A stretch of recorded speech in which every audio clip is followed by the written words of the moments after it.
All right, so here we are at the end of Jonah. We've gotten there, and we're going to look at this word that God gives to Jonah. And we're going to get a glimpse of God's love for the world, not just for the people of Israel, which up until this point, pretty much the entirety of the Old Testament was a focus on God's people. And yet here we see something different, starting in verse 10. Recap, just to let you know, Jonah sitting there waiting for Nineveh to be destroyed. God doesn't destroy it. Instead, he grows up a plant. The plant dies. Jonah's mad, having a temper tantrum, whiny baby moment. And he says, I'm so angry, I wish I were dead. And in verse 10, but the Lord said, you've been concerned about this plant, though you did not tend it or make it grow. It sprang up overnight and died overnight. And should I not have concern for the great city of Nineveh, in which there are more than 120,000 people who cannot tell their right hand from their left, and also many animals? So this is an interesting conversation that God has here.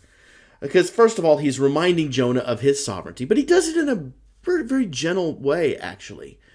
He's like, Jonah, you were concerned about this plant that you had nothing to do with, and you value this plant more than you value 120,000 people and animals. Jonah, shouldn't I have concern over all of my creation that I did have something to do with, that I have every hand in doing with? And this is what God is showing here. Because when you look at the Old Testament, like I said, you see a lot of focus spent on God's chosen people, the Israelites, and the story of how they got there. But you don't hear a whole lot. You get little glimpses here and there, but you don't hear a whole lot of God's love for the entire world. You get little stories. You get things like when God tells Abraham that your seed will be a blessing to the world, not just the Israelites.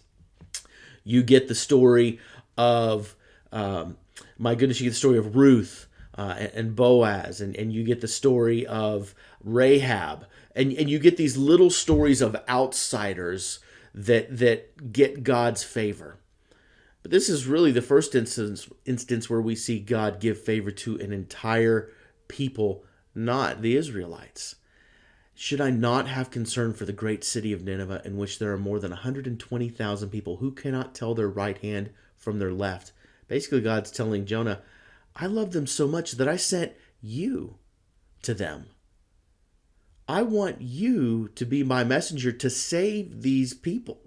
That's how much I care for them. I'm bringing one of my prophets, you, to go do this. That's a great care of what God shows. And not only that, but God has this weird footnote in there, and it says also many animals. Now, why would God put that in there? Why would he put down the animals? I think God is once again showing his care for all of creation, not just for the people of Israel. God is showing care for all living creatures. He created them. He has care for them. And it's a good reminder for us as well that we should be caring for the same things that God cares about. And I think that's what God is kind of trying to gently remind Jonah of, is that we need to have care for everyone, not just for the people that we prefer, not just for the animals that we prefer. We need to have care for all of God's creation.